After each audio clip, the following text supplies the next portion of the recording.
नमः शिवाय। जय श्रीमन नारायण। आज 27 फरवरी दिन शुक्रवार फाल्गुन शुक्ल पक्ष की एकादशी तिथि है, जिसे रंग भरी एकादशी और आंवला एकादशी कहते हैं।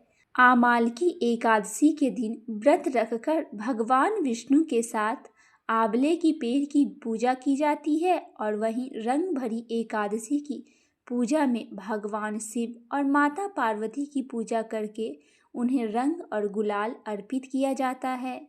रंग भरी एकादशी को लेकर पौराणिक कथा है कि महाशिवरात्रि के दिन विवाह के बाद महादेव पत्नी पार्वती को गौना करवाकर फाल्गुन शुक्ल पक्ष की एकादशी के दिन पहली बार काशी लेकर आए थे।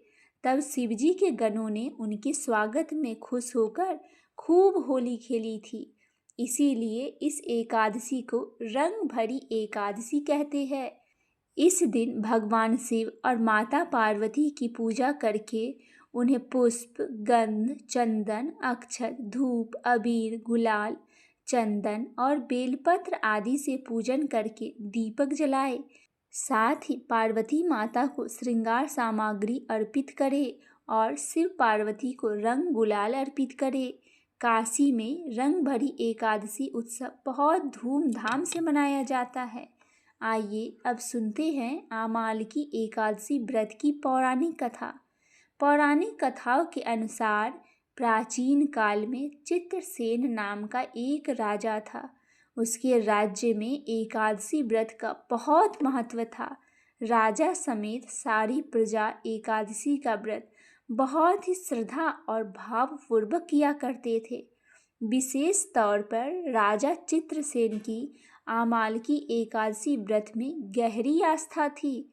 एक बार राजा चित्रसेन शिकार करते हुए जंगल में बहुत दूर निकल गए। उसी समय कुछ जंगली और पहाड़ी डाकुओं ने राजा को घेर लिया और शस्त्रों से राजा पर प्रहार करने लगे। परंतु जब भी कोई डाकू राजा पर शस्त्र का प्रहार करते, वह शस्त्र ईश्वर की कृपा से पुष्प में परिवर्तित हो जाते थे। उन डाकुओं की संख्या बहुत अधिक थी, अतः राजा संज्ञाहीन होकर भूमि पर पड़ा।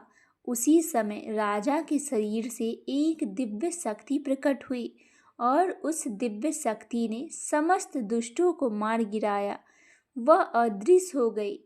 जब राजा की चेतना लौटी तो सभी डाकुओं को मरा हुआ पाया।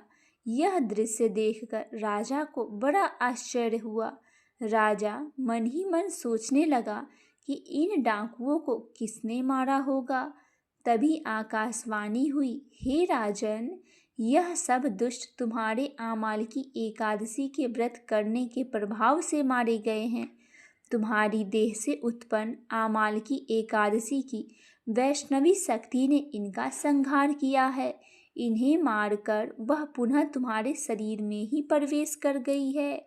यह बात सुनकर राजा को बहुत प्रसन्नता हुई और एकादशी का व्रत के प्रति राजा की श्रद्धा और अधिक बढ़ गई। राजा अपने देश वापस लौट गए और राज्य में सबको एकादशी का महत्व बतलाया और इस एकादशी की कृपा से राजा पुनः सुखपूर्वक राज्य करने लगे। बोली एकादशी माता की जय हो।